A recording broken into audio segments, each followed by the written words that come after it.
O melhor da vida é assistir, curtir e se apaixonar. Por quê? Pelo melhor da vida. Aproveite! Estamos de volta com mais um pouco de Portugal. Lugares exuberantes, praias paradisíacas, castelos, museus, igrejas, enfim, tudo que merece ser visitado e mostrado para vocês.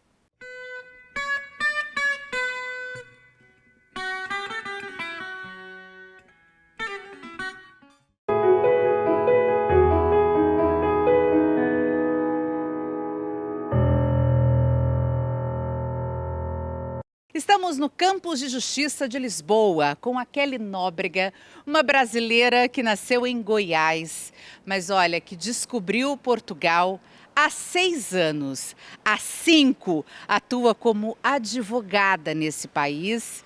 E eu queria falar com ela agora sobre todo esse processo de mudança, de dificuldades, porque as dificuldades foram inúmeras para chegar até aqui e ter uma carreira brilhante em Lisboa. Kelly, tudo bem? Tudo. Satisfação imensa estar aqui consigo hoje para poder partilhar e, de algum modo, incentivar as pessoas que vão assistir a esse documentário, que é um projeto incrível. Kelly, vamos começar lá em Goiás, quando você ainda era menina, porque a carreira, né, toda a trajetória da Kelly partiu de muita dificuldade, né? Muita dificuldade, mas também muita garra, muita coragem, muita determinação. Por isso que hoje você é uma advogada de sucesso aqui em Lisboa. Conta para mim um pouquinho da sua história. Sim. Desde os meus 8 anos de idade, inicialmente vamos começar pelo fato de que eu vim de uma família muito humilde e desde os 8 anos eu tive que trabalhar para ajudar no sustento de casa. A minha mãe tinha uma doença, ela teve depressão, ficou um pouco acamada. O meu pai era caminhoneiro e eu tinha que vender um refresco na beira de estrada para ajudar no sustento de casa. Então, desde muito nova, eu tive o exemplo de trabalho e empreendedorismo dos meus pais e com isso também a vida vai ensinando a gente a se tornar cada vez mais forte. Passado esse período, eu percebi que, de algum modo, eu precisava melhorar a minha vida. E como eu faria isso? Estudando, porque o estudo transforma. A educação é o futuro, é o que vai trazer a transformação para o mundo. Então eu decidi fazer uma faculdade, passei no vestibular, novamente me deparei com uma outra dificuldade, que era para pagar essa faculdade. Meus pais também não tinham condições na época, então eu fui vender cerveja, sorvetes em festas para pagar essa faculdade, até surgir um concurso na minha cidade para estágio na comarca, e era apenas uma vaga. E eu pedi para que o meu pai conseguisse, pelo menos, por 1 ou 2 meses, pagasse para que eu conseguisse passar. E eu me recordo da frase dele, e ele disse: "Mas Kelly, é apenas uma vaga." E eu disse: "Eu preciso apenas de uma." E eu passei em primeiro lugar neste concurso, entrei, e foi a partir daqui que a minha vida começou a mudar. Que eu comecei a ter contato com o jurídico, atuei na comarca, me formei, passei na ordem, estudei para concurso. Estava indo tudo bem. E, de repente, Portugal. E aí, como foi essa transição Brasil-Portugal? Isso que é coisa inédita e que realmente encoraja muita gente que pensa realmente em avançar na vida. Portugal. É engraçado como Deus faz as coisas. Inicialmente, quem tinha, na verdade, a vontade de vir para Portugal era minha irmã, que é a minha irmã do meio, e ela tinha essa vontade de vir. Até então eu não tinha, porque tinha formado, tinha ordem, estudava para concurso, enfim, estava ali estabilizada. Mas Deus fixou algo no meu coração tão gritante que eu tinha que vir. Por quê? Não sei, mas eu tinha que vir. Então viemos os três. Veio eu, a minha irmã e o meu outro irmão mais novo para Portugal. Nós viemos com algumas indicações, alguns conselhos de que venham tranquilos, vai dar tudo certo. Na verdade, não nos preparamos. E eu digo para todo mundo que esteja assistindo, migrar necessariamente precisa de um planejamento psicológico e financeiro. Não façam migração para outro país sem um planejamento. Nós fizemos. Tornamos a nossa lida aqui mais árdua exatamente porque confiamos em uma pessoa a qual nunca vimos. Quando chegamos, essa pessoa sumiu, nem o telefone atendia, não tínhamos local para ficar, não tínhamos ninguém, não tínhamos nos preparado. Nós tivemos que ir morar num hostel. E aí a dificuldade realmente foi gerada. E o mais interessante de tudo isso foi a superação. Mas por que a superação? Porque, como a Kelly disse, a Kelly estava com 2 irmãos, né? Ela estava com força, ela estava com pessoas do lado dela que amam ela, né? E aí como que foi isso, essa passagem pelo hostel, porque passaram realmente até fome? Sim. Nós tivemos que morar num hostel exatamente porque não tínhamos local para ficar. Quando um imigrante chega cá em Portugal, ele tem a dificuldade da documentação, também tem a dificuldade de arrendamento de casa, por isso a importância de um planejamento migratório. Falando aqui por experiência própria, como profissional, não atuo na área migratória, sou criminalista, mas já posso adiantar aqui esse aconselhamento.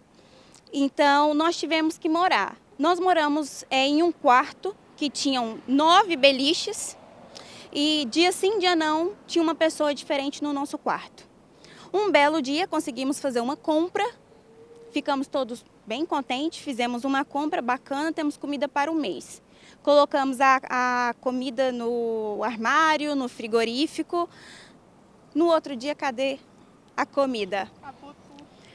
Tinham roubado a nossa comida toda, não tinha nada, nós ficamos sem ter o que comer, ficamos desesperados porque o único dinheiro que nós tínhamos era para pagar a diária do hostel.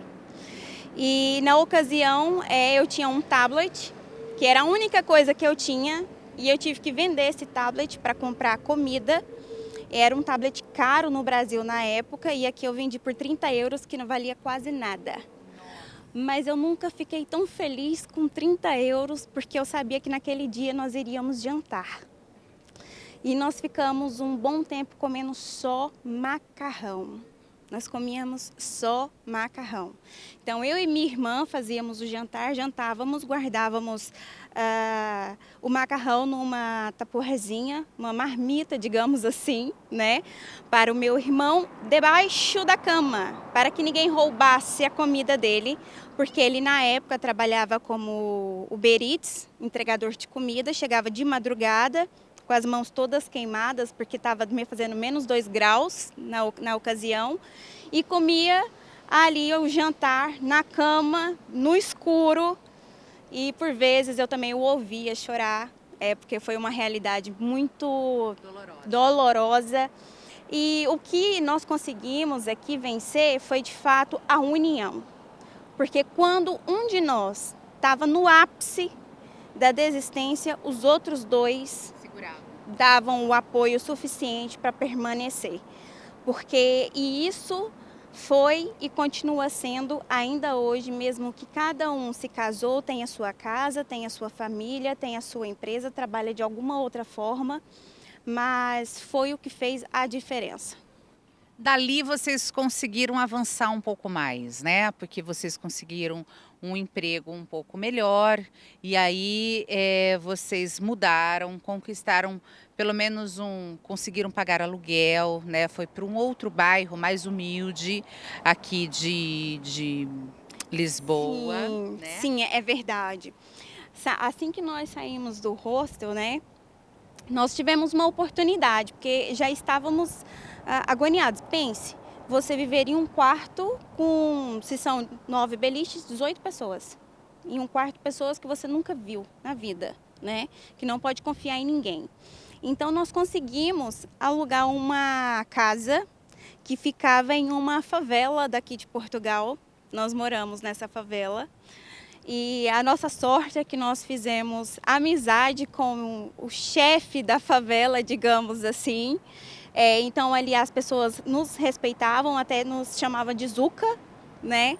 Então nós ainda passamos por isso, nós vivemos algum tempo ali nessa favela, enquanto nós vivemos nessa casa que o custo de vida ali naquela casa, a renda era mais em conta, nós conseguimos a partir daquele momento ir subindo, alcançar os voos mais altos, adquirir a documentação, adquirir o escritório, adquirir as coisas que eram de fato necessárias, mas até chegar aqui. Olha, foram muitas caminhadas aqui na frente desse campus de justiça para que realmente a Kelly colocasse o desejo, fizesse, né, com que o desejo se tornasse realmente realidade.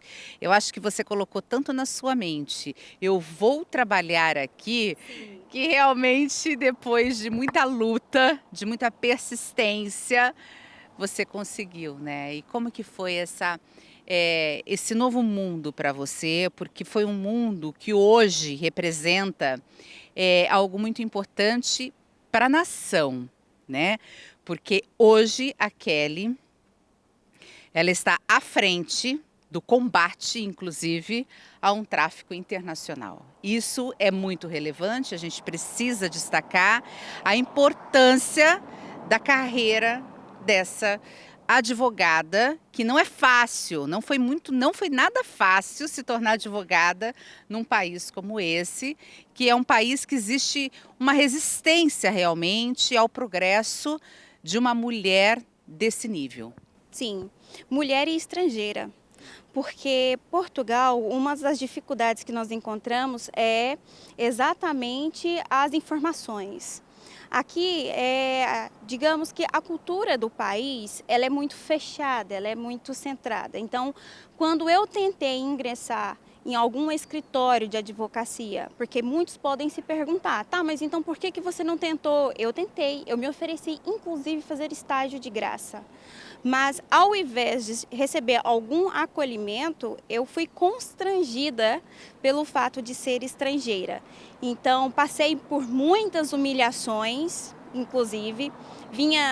Quantas e quantas vezes eu estive nesse local a observar e pensar, via os advogados passarem, assistir algumas audiências e pensava, um dia eu estarei aqui. Não vou desistir, um dia serei eu. E assim foi. Então, quando nós não temos, e se foi uma coisa que eu descobri, quando nós não temos a oportunidade, quando não nos é dada essa oportunidade, então nós devemos criá-la. Criá-la. E o que você fez? Com competência. Então, eu trabalhei em vários outros empregos, que não o meu, porque eu precisava me sustentar. Como eu disse, a situação foi muito complicada, né? Senão passava fome.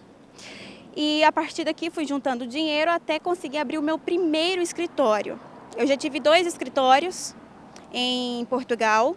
Atualmente eu fechei um porque senão não dava conta devido aos cursos, palestras e outra situação, era muita coisa para administrar.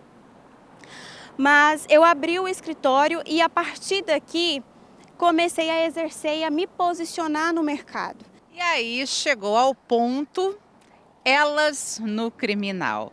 Chegou ao ponto dela ter na internet uma academia de criminal, uma academia criminal. Sim. Conta pra mim tudo isso. Sim. Hoje eu tenho o curso Advocacia Criminal na Prática, que é para outros advogados que têm o interesse de exercer a advocacia criminal em Portugal e não conseguem exatamente pela falta de informação e de aconselhamento. Então, nós damos todo esse suporte para os colegas que pretendem exercer a profissão. E, a partir daqui, nós criamos a Academia Criminal. Ela hoje existe em âmbito digital, mas nós já estamos na tratativa da sede física, que está para ser aprovado pela instituição de educação, para emissão de certificados para ser válido e reconhecido por qualquer universidade portuguesa ou empresa que seja jurídica que se faça necessária. Portanto, nós temos a academia criminal e essa academia criminal trabalhamos com teses jurídicas, damos assistências, uma ajuda mútua. Pessoas do Brasil que queiram realmente exercer essa profissão na parte criminal aqui em Portugal, vocês dão esse suporte, é isso? Sim, damos o suporte, tanto para aqueles que pretendem vir exercer, quanto os que já estão aqui. Esta é a academia criminal, mas para além da academia criminal, eu quis trazer à tona o posicionamento feminino. E aqui nós trouxemos o movimento Elas no Criminal. Porque foi quando eu comecei a perceber que muitas mulheres não exerciam por receio, por medo. Recebia inúmeros elogios e falava, Kelly, eu tenho medo, eu tenho receio. E quando eu vi a quantidade de mulheres que queriam ter esse progresso que nem você teve. Eu falei, não, vamos resolver este problema. Aí eu criei o movimento Elas no Criminal. Quantas mulheres hoje fazem parte? Nós temos ter em torno assim, de que nós alcançamos mais de 50 mulheres. Vou lançar meu próprio livro daqui a alguns dias, que se chama Vida Carcerária. Vida Carcerária. Vai ser um baita de um livro muito interessante. E eu digo, se eu conseguir, você que está assistindo esse documentário também consegue, independentemente da sua área. O Melhor da Vida está em Portugal, apresentando a série Vidas de Impacto pelo Mundo. Pessoas que se superaram, foram do limite ao sucesso. E além de contar todas essas histórias, nós também estamos passeando por lugares incríveis de Portugal, que merecem ser mostrados para você a partir de agora. Estamos mais ao norte de Lisboa, em Coimbra, para conhecer uma referência em toda a Europa e em todo o mundo. E quem quiser saber mais sobre a origem dos conhecimentos, olha só onde nós estamos. Na Universidade de Coimbra, aqui em Coimbra, em Portugal, é referência em toda a Europa. Essa universidade nasceu em 1290 e nós estamos aqui, com a pessoa responsável por passar todas as informações para a gente. São quantos alunos aqui? Fala para a gente. Então, neste momento, por volta de 2024. Primeiro é um gosto de saber-vos, meu nome é Oscar, e neste momento a Universidade de Coimbra é pública e nós temos por volta de 30 mil alunos. 30 mil alunos, e o Oscar falou para mim que a maioria, de mais ou menos 6 mil que são estrangeiros, a maioria é brasileira. Exatamente, é isso mesmo. Ou seja, a Universidade de São Paulo vai tomar inspiração também na Universidade de Coimbra, na parte do Direito e da Medicina. Primeiro brasileiro aí, teve um brasileiro que fez a advocacia aqui, né? No caso, 1574. 1564. Temos a matrícula do Manuel de Paiva Cabral, portanto, de Pernambuco, que foi o primeiro estudante matriculado vindo do Brasil. São 8 cursos, né, da universidade que vocês oferecem. Neste momento nós temos o Direito, a Medicina, Ciências e Tecnologia, Farmácia, Psicologia, Economia, Desporto e Letras. Perfeito. E olha, gente, hoje nós vamos conhecer algo raro que nem todos podem entrar, que é a Biblioteca Joanina. Essa biblioteca é demais, né? É deslumbrante, sim. É o exponente do barroco em Portugal, sendo que ela vai centralizar o saber do século XVI ao século XVIII no mesmo sítio. Ou seja, é como se fosse a internet do século XVIII. Uma forma de sistematizar e de organizar o conhecimento. Perfeito. Oscar, vamos lá então, Vamos. porque vale a pena a gente conhecer.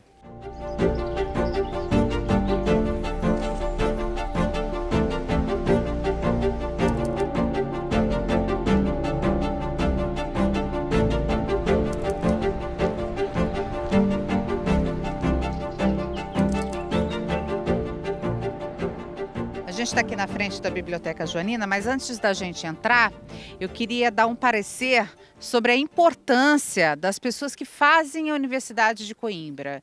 Elas têm portas abertas para qualquer lugar do mundo, é isso? Sim, nós temos uma universidade bastante internacional, ou seja, o seu renome não tem fronteiras. Aqui existem tanto estudantes estrangeiros como professores estrangeiros. Ou seja, nós estamos aqui em contato com o mundo inteiro. Tanto que a Universidade de Coimbra pertence à Associação das Universidades da Língua Portuguesa. Portanto, o seu renome, especialmente no direito e na medicina, não tem fronteiras. Perfeito. E tem algum destaque que você gostaria de dizer para a gente? Alguma pessoa que realmente teve um destaque muito grande internacional? Sim, sem dúvida. O José Bonifácio de Andrade e Silva, que escreveu a primeira Constituição brasileira, estudou aqui na Universidade de Coimbra. Ou seja, a independência do Brasil também deve à Universidade de Coimbra, porque a elite esteve aqui em contacto com as ideologias, por exemplo, da Revolução Francesa e trouxeram essas ideias também de volta para o Brasil. Tanto que Tomás Gonzaga, da Inconfidência Mineira, também estudou aqui em Coimbra. Ou seja, aqui nós temos a origem do conhecimento, como disse há pouco, mas também as trocas de ideias que fazem que a universidade não tenha fronteiras. Perfeito. É um reduto aí de grandes pensadores e literários. Muito legal. E de destacar também na coleção da Biblioteca Joanina, atrás de nós, a primeira edição impressa dos Lusíadas, de Luís de Camões. O épico poema sobre a fundação de Portugal em versos. Perfeito. E este ano celebramos os 500 anos do nascimento de Luís Camões, a 10 de junho, e esta primeira edição então foi mostrada ao público.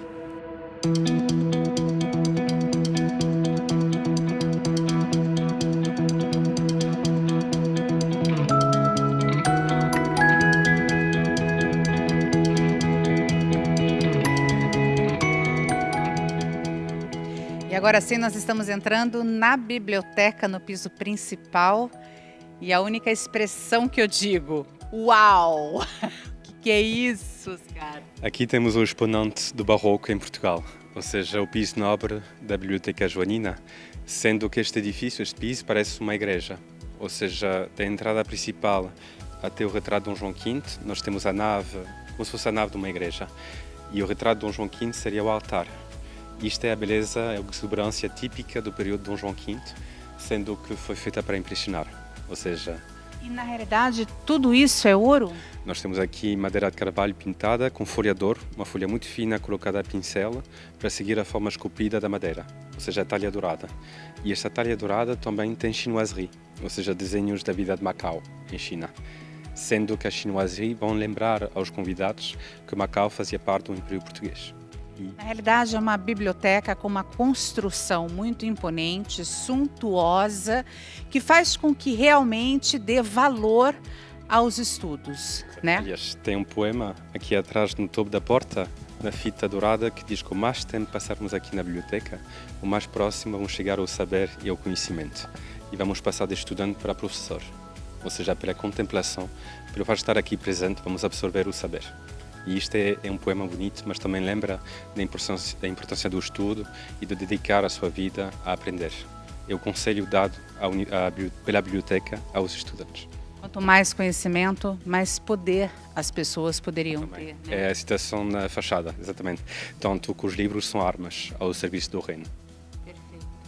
E aqui, como você falou no começo, tem 56 mil títulos. Neste edifício todo, no total, por volta de 56 mil, aqui neste piso especificamente por volta de 40 mil.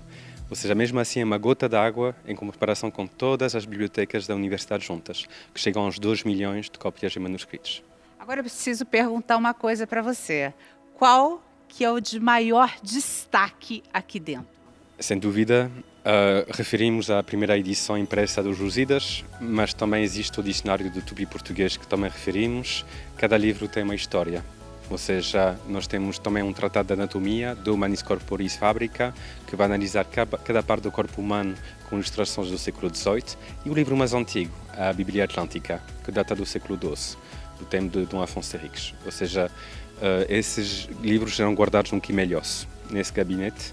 Quimelios em grego antigo significa um tesouro, o relicário. Nossa, e esses livros aqui guardados nesse local têm quantos anos? Antigamente eram guardados aí, por segurança já não se encontram neste gabinete, mas a partir do século XII os manuscritos foram desenvolvidos, portanto, com o saber dos mosteiros. E isso vai fazer com que nós temos uma coleção única. Nossa, e essa biblioteca, então, ela se destaca no mundo inteiro, né? Exatamente, sim. Tanto a nível mundial, nós temos investigadores do mundo inteiro que podem ainda contribuir com projetos ligados à própria biblioteca. Existe também um projeto de digitalização aqui da coleção, tanto temos o formato físico como o formato digital. Perfeito, gente. Então, ela está aberta à visitação. As pessoas que quiserem consultar algum livro aqui na biblioteca sobre orientação, né? Exatamente. O livro terá que ser transferido para outro edifício, ou seja, aqui tem os pedaços de papel nas estantes, são os fantasmas dos livros. Sendo que o livro já não é consultado aqui fisicamente, o livro tem que viajar para outro edifício. Perfeito. E queria chamar a vossa atenção também para os tetos. Cada teto é quase plano, mas a pintura em perspectiva forçada cria um efeito de ilusão de ótica. Ou seja, é uma biblioteca falante. Essa biblioteca fala para a sua decoração do porquê ter sido construída. Ou seja, podíamos estar em silêncio, a própria biblioteca irá explicar o porquê ter sido. Já foi cena de filme aqui? O filme da Bela e da Fera não foi filmado aqui, mas os realizadores inspiraram-se da decoração aqui do País Nobre para a Bela e a Fera, da Walt Disney. Nossa, que maravilha! Então, o filme Walt Disney, Bela e a Fera, foram inspirados nesta biblioteca de Coimbra. Realmente é um retrato mundial de tudo. Sem dúvida. Gente, uma curiosidade aqui na Universidade de Coimbra, nessa biblioteca. Tá vendo aqui o Santo Antônio? Santo Antônio, ele não se chamava Antônio, ele se chamava como? Fernando Martins Bulhão. E aí foi aqui que ele mudou o nome? Foi em Coimbra, sim. Ele nasceu em Lisboa, portanto estudou primeiro no Mosteiro de São Vicente de Fora, um dos mosteiros principais de Lisboa. Depois passou para Coimbra, no Mosteiro de Santa Cruz, enquanto Crúsio, monge de Santa Cruz. E foi aqui em Coimbra que ele fez essa transição, portanto, de Crúsio para franciscano. Encontrou 5 frades italianos, os Martírios de Marrocos, e ficou inspirado com a história deles, sendo que passou a meditar ao pé de uma capela dedicada a Santo Antão. Daí adotou António, passou de Fernando para António. É difícil de acreditar, mas realmente aconteceu. Eu não estava cá, mas aconteceu. Pouca gente conhece essa história, eu não conhecia, por isso que eu considerei como uma curiosidade e que realmente as pessoas agora passam a saber que o Santo Antônio se chamava Fernando.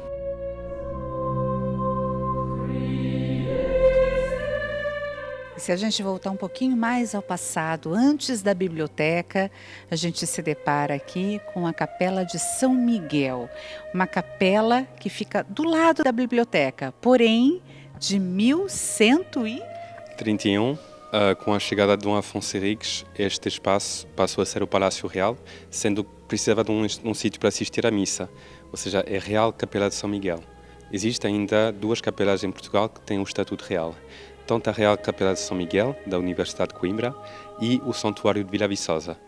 Ou seja, E esse foi o primeiro rei de Portugal? é Dom Afonso Henriques. Dom Afonso Henriques instalou aqui a corte em Coimbra, antes de Lisboa, sendo que Coimbra foi a primeira capital de Portugal. E por isso existe este Palácio Real no topo da colina, que passou a ser o Palácio da Universidade, o Paço das Escolas, como nós chamamos aqui.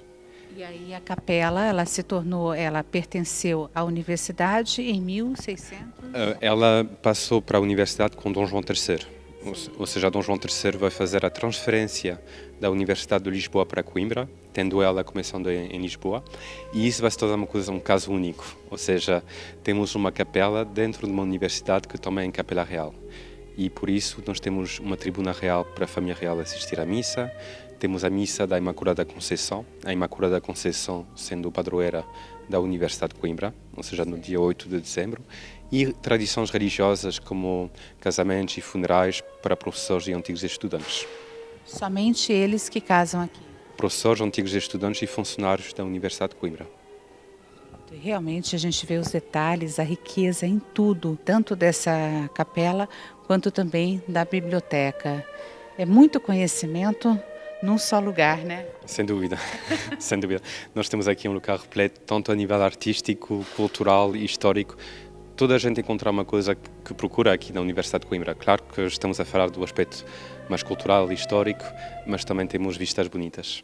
E quando a gente fala que não existe idade para ir em busca do conhecimento, a prova viva é a dona Sueli, que veio do Recife para cá, para a Universidade de Coimbra. Conta um pouquinho dessa sua história, dessa sua busca por realmente uma formação melhor, uma profissionalização. Ela tem 70 anos de idade, gente. Ok. Então, eu vim com o propósito, né, de fazer o segundo doutoramento, porque eu já sou doutora em Geologia pela Universidade, Instituto Técnico lá do FCT de Lisboa. Eu fiz uma bolsa sanduíche Fortaleza UFC com Lisboa, em 2013. Voltei, defendi em 2015 e retornei agora em 2022. Vendi tudo que tinha para fazer esse doutoramento aqui. Não me arrependi, faria tudo de novo. Hoje eu me encontro trabalhando em limpeza, tá certo? Então, limpando banheiro, gente. Limpando banheiro e estudando arquitetura. com certeza. Passando, de terça a sexta eu fico na biblioteca de serviço social, lá estudando, preparando a minha tese, porque eu já estou na parte de escrita, então tem que fazer isso mesmo, né? O meu tema é acessibilidade no patrimônio histórico aqui da universidade, desse pátio da escola. E qual que é o seu sonho? Sonho? Eu já tenho tudo, né? Meu sonho era justamente ser arquiteta.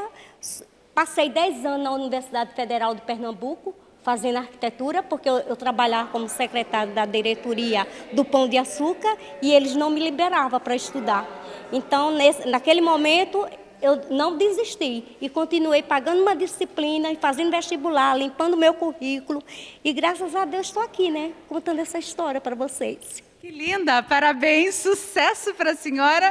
E olha, realmente isso mostra que não há limite para você ser feliz e para você se realizar e ir em busca do conhecimento. Com Fiquei certeza. muito feliz com a história da senhora, viu? Obrigada. Te desejo muito sucesso e muita felicidade. Ok, muito obrigado, tá Obrigada. certo? E só lembrando que Coimbra já foi a capital de Portugal antes de Lisboa. E aí, para a gente finalizar tudo isso, essa universidade, ela reúne a história, o conhecimento e a modernidade. A gente está aqui, ó, atrás desse palácio, que ele é de séculos e séculos, de quando? Então, 1131, para Dom Afonso Henriques instalar aqui a Corte Real, sendo que a Corte Real vai de Coimbra para Lisboa em 1255. E ele está aqui até hoje, com essa suntuosidade e para que todos os estudantes do mundo inteiro possam conhecer um pouquinho mais da história, da imponência e de tudo que pode passar de geração para geração. Sim, nós temos aqui uma universidade intemporal, ou seja, por mais tempo passarmos aqui na universidade, aprendemos sempre uma coisa e isto faz dela única, sem dúvida. A sua experiência de visita é eterna, portanto nós levamos lembranças das viagens e a lembrança de Coimbra é sempre uma lembrança incrível. Biblioteca rara, uma igreja icônica e um palácio que vai permanecer ainda por séculos e séculos. É isso, Coimbra, Universidade de Coimbra.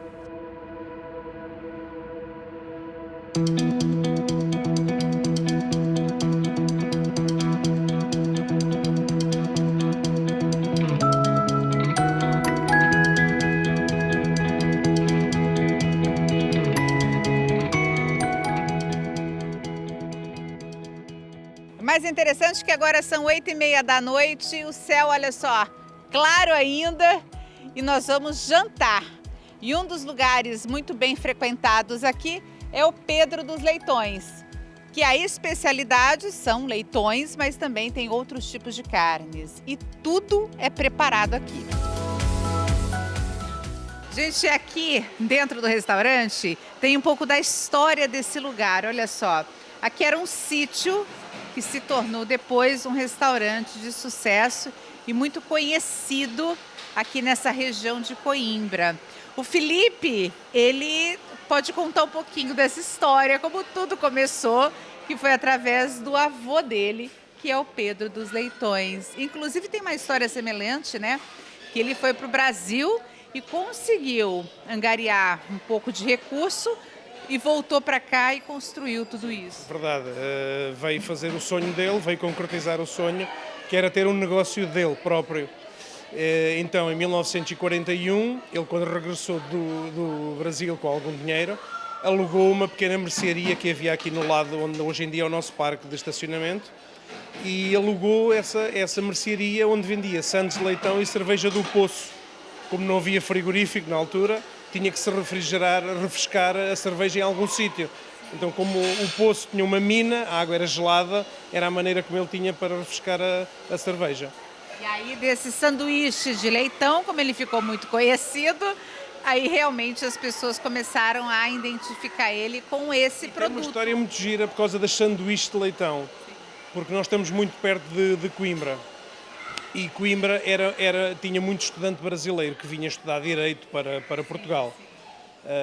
E na altura o estudante brasileiro não tinha dinheiro, não é como hoje em dia, que hoje em dia vêm os brasileiros ricos vêm para Portugal.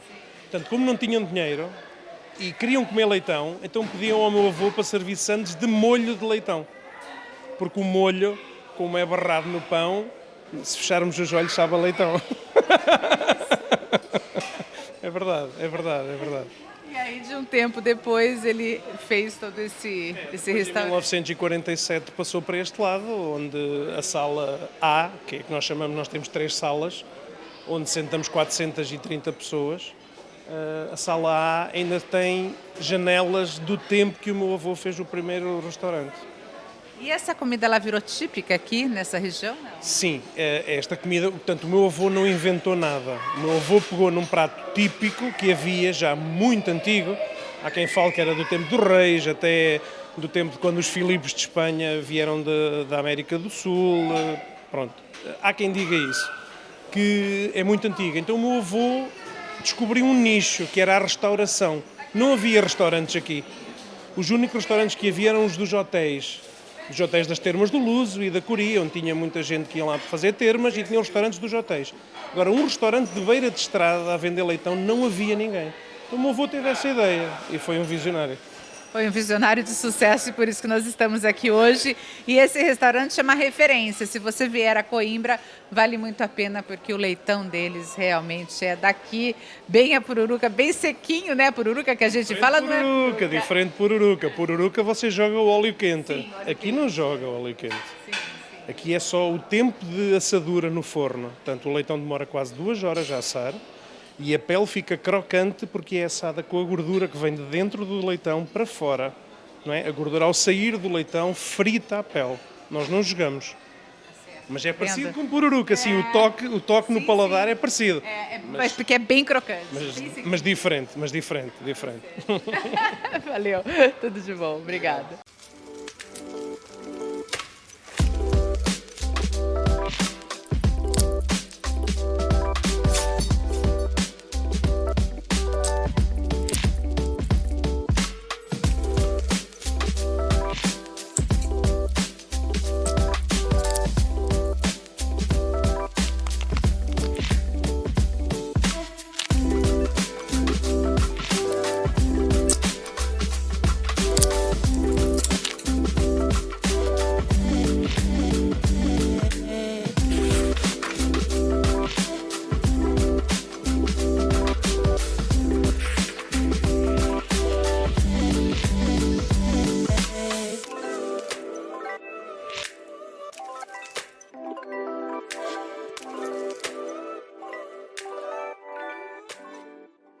Nosso programa está chegando ao fim, mas na próxima semana você vai ver mais lugares diferentes e interessantes desse país que reúne muitas qualidades. É uma terra de descobertas e conquistas. Então, continue nos assistindo e até semana que vem, se Deus quiser.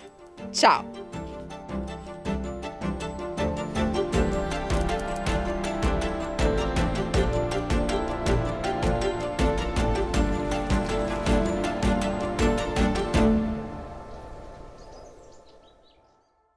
O melhor da vida é assistir, curtir e se apaixonar. Por quê? Pelo melhor da vida. Aproveite!